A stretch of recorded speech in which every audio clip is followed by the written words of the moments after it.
Welcome to Leadership Reimagined, where game-changing conversations are reshaping the world of work. I'm Janice Ellig, the CEO and founder of Ellig Group Executive Search Advisors, where we are reimagining search through our long-standing commitment to diversity, equity, and inclusion. On today's topic, CEO Spotlight, Performance with Purpose, I am delighted to welcome Kevin Strain, President, CEO, and Director of Sun Life Financial.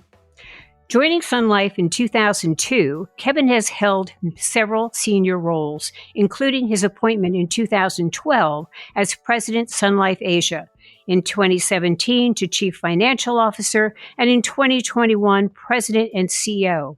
With over 20 years of experience at Sun Life, Kevin leads with a commitment to inclusivity and a caring culture for employees, and a purpose-driven mindset to help clients achieve financial security and live healthier lives. Kevin is currently a board director of Sunnybrook Health Sciences Center, the University of Waterloo Board of Governors, and a member of the Asia Business Leaders Advisory Council. With so much happening in the markets today, Kevin, I am delighted you could join us. Janice, well, thanks for having me. It's really nice to be here and have a chance to talk to you. Great. So I wanted to start with the early years and how your grandmother had quite an influence on you when she helped finance your university studies, which I understand is why you now provide student scholarships to those in need, and how your own experience shaped who you are today to give back financially, but also by advising young talent. Could you talk to us a little bit about that impact? Well, Janice, first, thanks for that nice memory back of my grandma. And I didn't even know that you guys had known about that story. It's feels like a long time ago now, but I come from I'd say a very working class background, and my parents couldn't pay for university. I was even able to get government grants up here in Canada, which was super helpful. Along with some loans. But, the first year is the hardest year. And I knew I wanted to do co-op because by doing co-op at University of Waterloo, I'd be able to pay for my schooling by working during the school years. And my grandma and I were talking, and she said, listen, I'm going to help you pay for your first year because you won't be working yet. I'd always worked through high school, but that really gave me a boost so that when I graduated, I was not under a mountain of debt and able to kind of build my career in a way that was, more flexible than you'd be if you were under a mountain of debt. And to be quite honest, I'm not sure if I could have even done it the first year if my grandma didn't give me that money. So when I'd always stayed in touch with the University of Waterloo, that's where I'd gone to school. And one of the things I always thought I could help with is helping with students like me who were good students who just needed that little boost to get a start, and talking to the school and talking about need and structuring something. We structured a couple of, I'll call them smaller grants, actually, to be honest. And that's sort of what my grandma gave me, is smaller grants to get somebody started and into the program, and where they can, find a job and work and pay for their schooling. So it was always something that said to me, if somebody wasn't there to help you, would you have been able to do it? And so if I can help a little bit, there's 3 or 4 students I help each year right now. When you're helping these students financially, what's some of the advice did you give them as they're embarking on their careers after graduation? I try to tell the students first, it's working hard, putting the time in, putting the effort in, building connections, building relationships can all be important to building their career. I try to tell them not to focus just on one job, but to build skills that can go into multiple directions, because you just never know where life is going to take you. And if you focus on one job and there's somebody in that job, it may never come to fruition, or somebody else ends up getting a job you've been only focused on. So I try to tell them, build skills, try to build different career paths through relationships, be successful, work hard and be successful. Success opens doors. That said, if you do things that failed, learn from them and pivot. But there's nothing better than a bit of hard work to kind of make sure that things open up for you. And doing things well and getting them right does open lots of doors. Having failures doesn't close the doors necessarily. It creates a learning opportunity, but it's I think that concept of working hard. The other thing I try to tell people is work on whatever's important to your boss and your boss's boss, because that's actually a way of getting noticed. It's also a way of getting to work on the things that are important to the company. And when you work on those things that are important to the company and you do them well, that really opens up lots of doors. So that's kind of the lines of the advice it's that I try to take with people. And you've sat in many seats there over the 20 years. And, Sun Life's a very interesting company. And I'd like you to tell our audience more about it because I've visited your offices in Toronto. And I must say, you look more like a tech company than an insurance company. In fact, you are more than insurance, So give us some information of the facts about Sun Life's businesses, its investment, asset management business, your MFS subsidiary, and your transformation that's been going on over the past decade. Yeah, well, first, thank you for saying that. I think that a bit of our office space reflects who we are. And I think a bit of what you're seeing in that tech company comment is first, we value our people. We know that people really drive the company and drive the change, and they're really how we deliver on our purpose. We want an environment that was collaborative, that was professional, that was open, that was bright. We're Sun Life having that sort of bright space. So I think the space represents ourselves, and some of what tech companies are trying to do with their space is probably consistent with that. So we wanted an environment that really pulled people in, and post COVID, that making the office a magnet is probably more important than it's ever been. So we're really happy with our space, and that sort of space that you've seen in Toronto. There's we're mirroring in Asia and in the US and in other parts of Sun Life, and we are a unique company.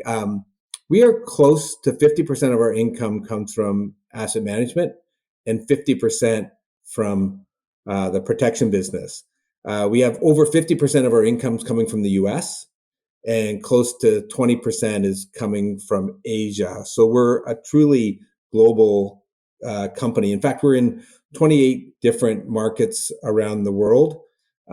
We have close to 85 million clients now, and those clients are all around the world. We have 50,000 employees around the world and 100,000 agents, advisors who distribute our insurance products. We're a very purpose-driven company.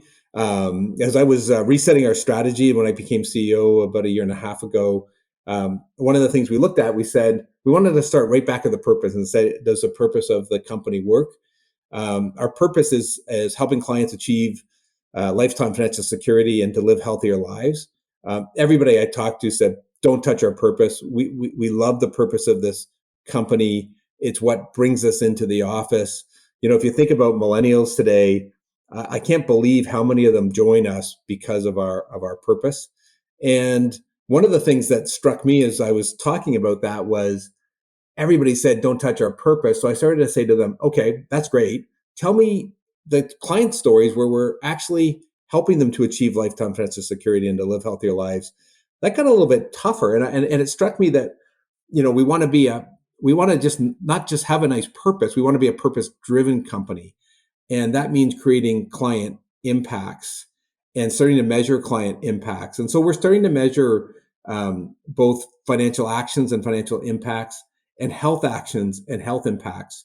I recently put a fellow named Chris Way in as our Chief Client and Innovation Officer, and he's helping me around the world to make sure that we're structured and have strategies to deliver on our purpose. And so that concept, and if you think about that purpose, if you think about what do you need to achieve lifetime financial security, you need protection. So life and health insurance is a really important component. But you also need wealth, right? You need to be accumulating wealth, and you need, for a lifetime, you need ways of deaccumulating your wealth in retirement. And that's one of the things I love about Sun Life is our combination of being half asset management and half insurance, having a big life insurance, health insurance, and wealth business positions us so well to deliver on our purpose. We more recently, in the last 5 years, 6, 7 years, added healthier lives. And we're doing more and more on the health space. That is really a nice adjacency to our insurance business. So, it's if I step back, that purpose driven is really important. And then we kind of have three themes that I think are quite unique to us. And the first is, as a company that's half insurance and half asset management, how can we leverage that? How can we take our asset management expertise to make our insurance better, which largely is returns or asset classes or products and how we offer them to our clients? And then how can we use that big insurance business to help seed the asset management business and help grow the asset management business, and finding ways to create interactions? The second theme we're really focuses on is thinking and acting like a digital company. And I think that talks to how you started this, Janice, in terms of mentioning how our office space looks. And we've been running a project on digital enterprise to help us think and act like a digital company. And then the third is we've really recognized that we need to do our part to be a sustainable organization. And sustainability to us means helping people with their financial security, helping people live healthier lives, doing our part for sustainable investing and recognizing, wanting to be part of the solution when it comes to climate change. And then also being a trusted employer, a trusted corporation, diversity, equity, inclusion. You mentioned this at the start of the podcast. Being sustainable, having financial discipline, having a strong capital position. So there's a bunch of elements, but that real desire to do our part to be a sustainable organization also is part of who we are as an organization. This purpose, driven mindset to help clients achieve financial security and live healthier lives, and then trying to measure that globally. That's not an easy task, particularly since you are so global. This Canadian company, doing business in Canada, Asia, and US, but in terms of the sheer market size of the people you're serving, right? And then trying to measure, are you really achieving that financial security and living healthier lives? You're doing this in so many ways, but you're really trying to measure this. So how do you do that given the complexities of Sun Life's businesses? Again, what you're trying to do in Asia, because you having lived there in Asia, you really are growing the business there. I think more substantially than the U.S. and Canada. Is that right? Yeah, no, in some ways there's more similarities than there are differences. If I think about, clients at their very nature around the world, what are they trying to do?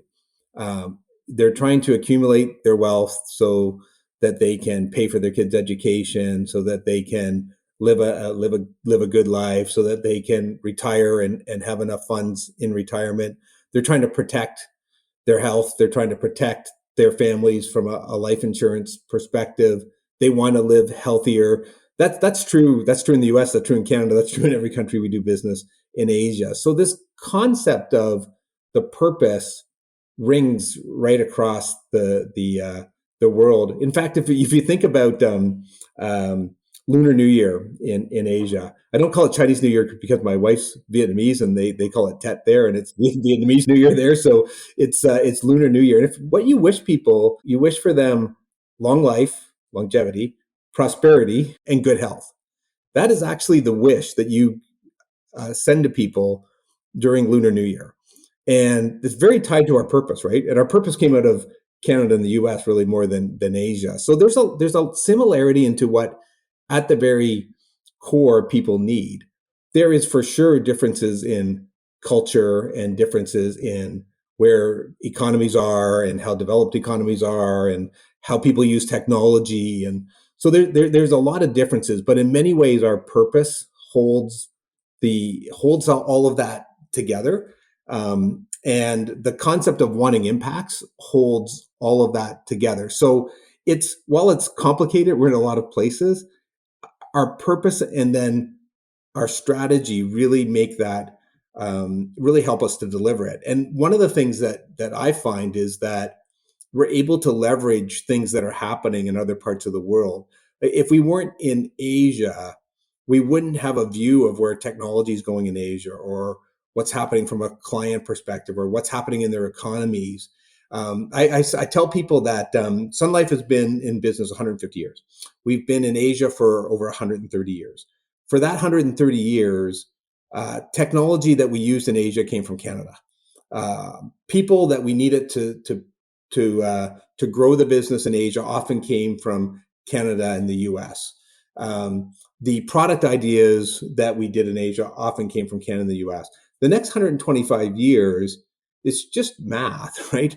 There's 3.3 billion people who live in the markets where we do business. The technology is going to come from Asia into North America. The product ideas are going to come from Asia to North America. And increasingly, we're bringing people from Asia over to North America, or we're leveraging service centers in India or in the Philippines to help on deliver service. So I actually think there's more advantages to being global than there are disadvantages from a complexity standpoint. Mm-hmm. And as you were saying, it's interesting to not be in Asia.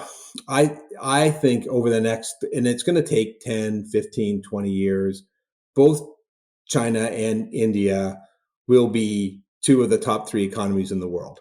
The US will be the other one. I'm not going to say who's one, two, three, but these will be the three biggest economies in the world. And we have a strong footprint in all three. And I think that's really important. As a Canadian company, Canada has about 40 million people, and we have 8 to 10 million clients. The US has 400 million people, and now we have close to 50 million clients. Think about what that means for Asia. If you just said, look at the number of people in the countries we do business in Asia, and you're looking at 400 million potential clients. I know our president of our U.S. Business, Dan Fishbein, likes to joke with Jacques that he's got as many clients in the U.S. as there are Canadians. And Ingrid, who runs Asia, are quick to tell Dan, someday that will be the case for Asia too. Asia will have as many clients as there are Americans.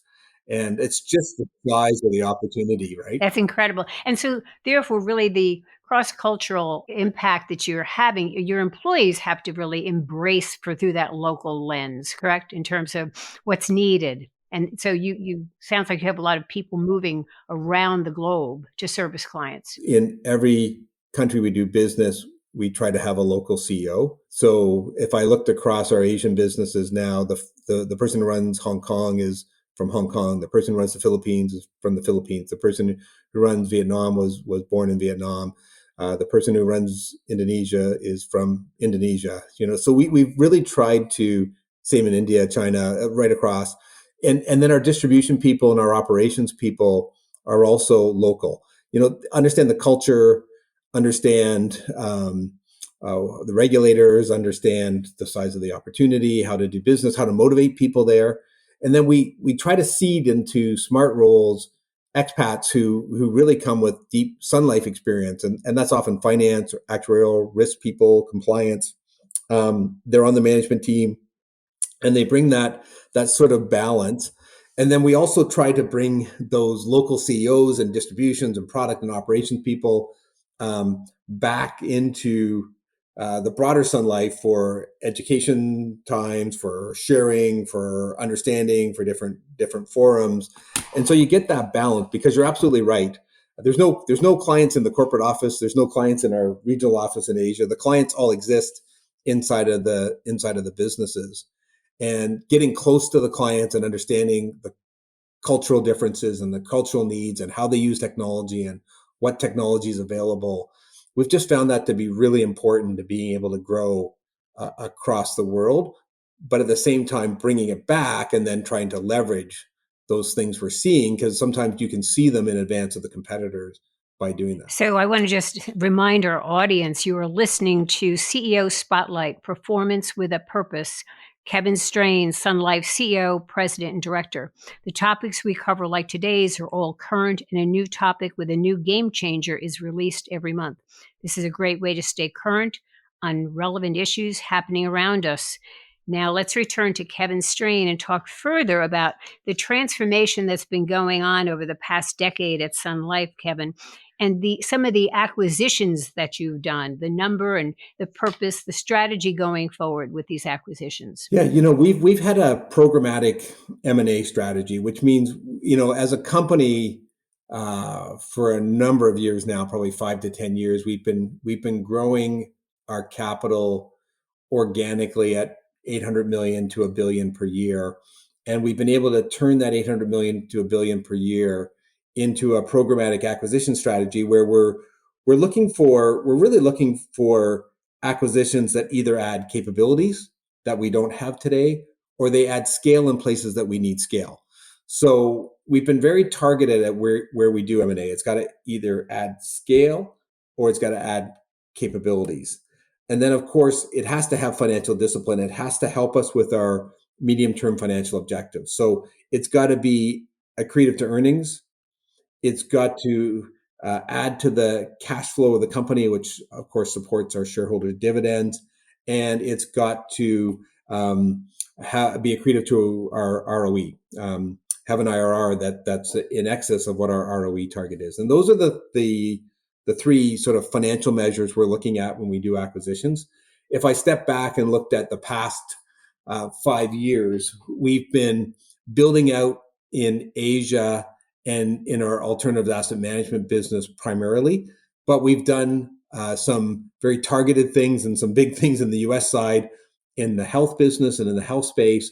And we've done a few fintech and health tech, smaller acquisitions. So if I stood back and said in Asia, we had a number of countries in Asia which weren't at scale, partially because they didn't have some of the distribution methods that were needed in those markets. So we weren't in bank assurance in every market, and we weren't in agency in every market. And over the past 5 years, we've invested in bank assurance in Vietnam, in Indonesia, and now more recently in Hong Kong. And that was building on our other sort of bank assurance relationships. And we extended some bank assurance in the Philippines and did some additional work in Malaysia. So we're really building out bank assurance capabilities and scale there. It's interesting. When I took over Asia in 2012, we were earning $100 million per year in underlying earnings. Last year, we were close to $675 million. Now, we had a reclassification of about $100 million. But if you looked at that over a 10-year period, we increased close to 500 million off of 100 million. That's a massive amount of value. Even at a 11 times earnings multiple, you're talking 5.5+ billion in value for Sun Life shareholders by building out in Asia. And a lot of that was built by organic growth, but a big chunk was built by M&A and having a focus on building capabilities and scale through that M&A. The second place we've been doing a fair amount of M&A is in the alternative asset management space. And we've owned MFS since the mid 1980s, a great asset management company, world known, world renowned in the public equities and public fixed income. But what we could see was that the alternative space, real estate, infrastructure, high yield credit, private fixed income, were areas that were growing. And over the past 5 years, we've built out all aspects of that strategy, investing a significant amount of capital into growing the alternative space. And then more recently, we added a company called DentaQuest into the US, which was our largest acquisition ever outside of Canada at $2.6 billion US, and immediately accretive, immediately cash flow positive, immediately adding to the ROE of the company. So we're really happy with that. And we've been adding investments into health tech, insure tech companies like Pinnacle Care in the US, which we now own totally, Collective Health, Dialogue here in Canada, which is a virtual care company. We're close to 50% owner of a health insurance company that's digital only in Hong Kong called Bowtie. So that programmatic approach is one where we've just never slowed down. We're always in the deal stream, and we're looking at adding those skills or capabilities, and that's been adding significant value. And one of the things I've been most proud of is, during COVID, a lot of the past 3 years has been work from home. We did as many, if not more, M&A activity with doing it all virtually as we were doing prior to that. So we were really able to keep that momentum on the M&A side. So M&A is a tool, and it's one that we're really focused on building scale and capabilities in places that need it. Yeah, your insurance, your asset management, you're really digital. Tell us about a little bit about how important the partnerships that you've had globally in this growth. Yeah, it's partnerships are critical, especially in Asia, especially if you enter into new markets. And we've been able to partner on the bank assurance side with some of the best banks in Asia. We have joint ventures in Malaysia, India, and in China. These partnerships have all been helpful for us in terms of building brand and understanding the market, and sometimes access to clients, and really building our presence there. So the partnerships have been really important. One of the things that we find, if you're going to build an effective partnership, there's a few things you have to do. One, select your partner very carefully. It's the most important thing you can do, is to partner with the right company. And so spending time understanding the company, building relationships is the first and probably the most important thing you can do. The second thing you need to do is add value to the partnership. And you can see a lot of these partners that we're working with are big companies, don't necessarily need our capital a lot of the times, or other companies would just as easily come in with capital. What they want is, they want expertise, they want a strong relationship. They want a company that they can feel good about partnering with, that's delivering value. And so making sure that we think about, how do we add value? How do we bring value to the partnership? And how do we do that on a long-term basis, so that it really is a long-term relationship? So we think partnerships, particularly in Asia, are really important. And then if you look in our businesses in North America, we also have partnership. A lot of our clients are companies or plan sponsors. Those are really partnerships, and finding ways to add value to their business and thinking about them from that lens, and then bringing value to their employees is really important. So, what is the culture like? How has it evolved? And how does your board have discussions around the table on DEI and measuring success in terms of sustaining a healthy, inclusive culture? Well, first, we and Dan Fishbein, our U.S. President, sort of coined this phrase. We view culture as our superpower, right? Mm, It is I love it. unique. I mean, there's a lack of politics in this organization that a lot of you don't see in a lot of places. This role of collaboration, the role of innovation, I would say, the way that people work together. I think at the very core, having an optimism about the future, and being optimistic about the future, and trying to bring that optimism back. Um, we've we've also tried to structure a meritocracy where, the way we assess people, and the way we look at succession and some of those types of things. And I think this is important. We try to make sure we do it on the fundamentals of what people have accomplished, and what they can do. So, our culture, we really feel is unique. It's often hard to capture it in a few small words, but that concept of partnership, collaboration. Some people say nice, and sometimes we can be too nice, and it is part of our culture. But that optimism, lack of politics, those have become really important. I've always, and even more so after going to Asia, believed in diversity, equity, inclusion.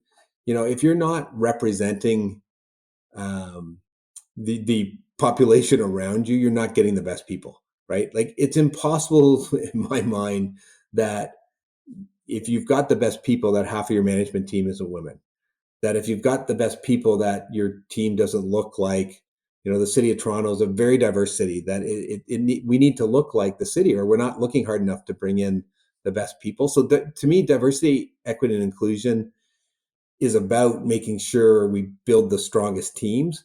It also has the advantage of bringing different points of view, especially for a global company like ours. And so, if in Toronto we can bring in somebody with a Vietnamese background, that eventually helps us with running our Vietnamese business, because they understand the culture there and those types of things. So there's just so many advantages to thinking this way, but the biggest advantage really is that the strength of the team is better.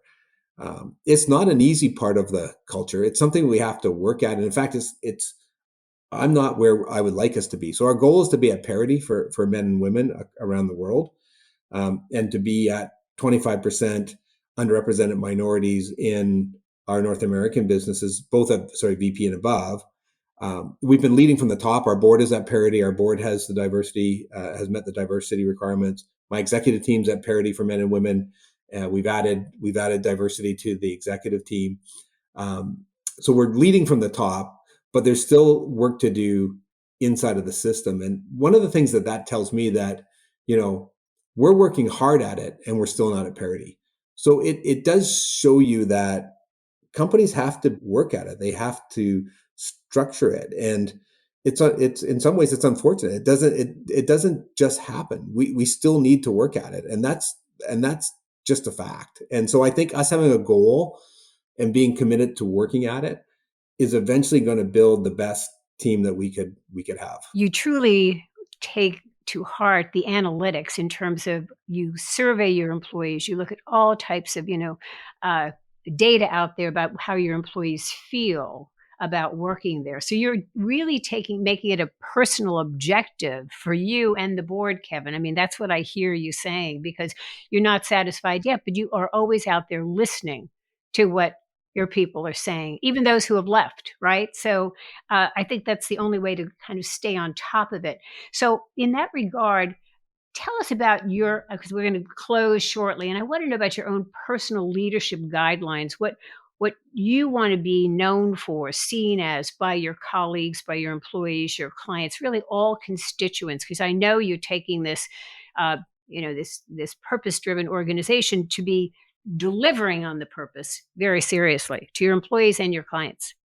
Yeah, for me, it's about client impact and delivering on our purpose, and it's just so important. And it's also, I think, a little different in our industry, right? So a lot of companies have the same idea and the same vision, and it sounds good, and the same purpose, but where we're going to become different is where we're going to be recognized for actually delivering on that purpose. And if we can deliver on the purpose, we're fundamentally going to give our clients better lives, right? And they're going to find that we are value added to them. And so, if I could do one thing, it would be really creating long-term impacts around both financial security and health. And we're building strategies to help deliver that.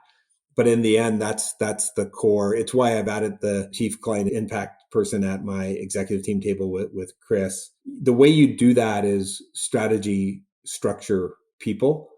And I think our strategy is well set out to deliver on that. I mean, we know that digital is an important piece of that. We know that sustainability is an important piece of that. We know that having high quality distribution when you interact with the clients is an important piece of that. And we know that having financial discipline, all surrounded by strong people, culture, and brand.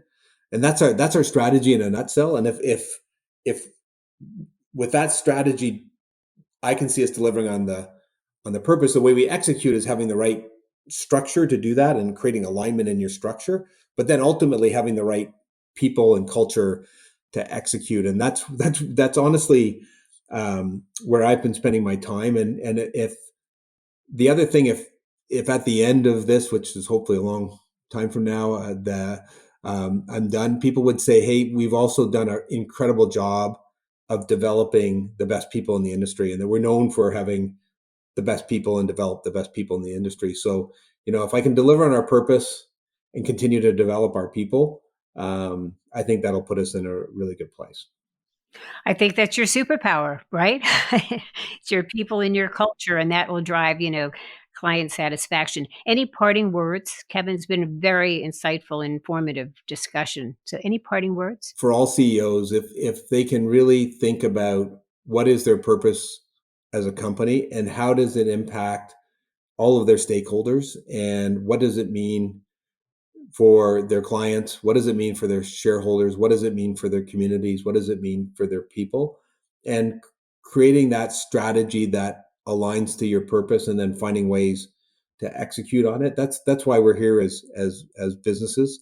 And the more that we can, on the sustainability front, the more that we can continue to engage and all of us be part of that solution.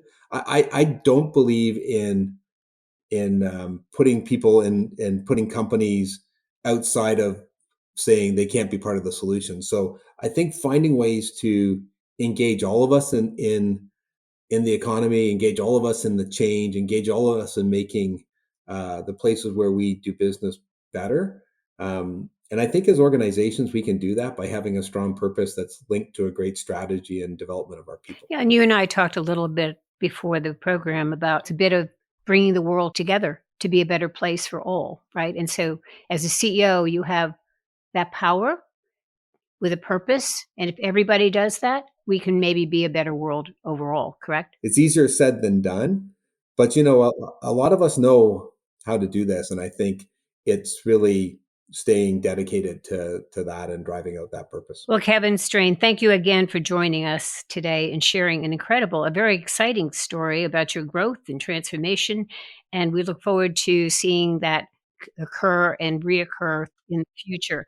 This was a topic of CEO Spotlight, Performance with Purpose, with Kevin Strain, President, CEO, and Director of Sun Life Financial. And to our audience, thank you for tuning in for another game-changing conversation on Leadership Reimagined. You can find me on Twitter, LinkedIn, or visit our website at elliggroup.com. Thank you to Kevin Strain. Thank you to our audience. Thank you for joining us today.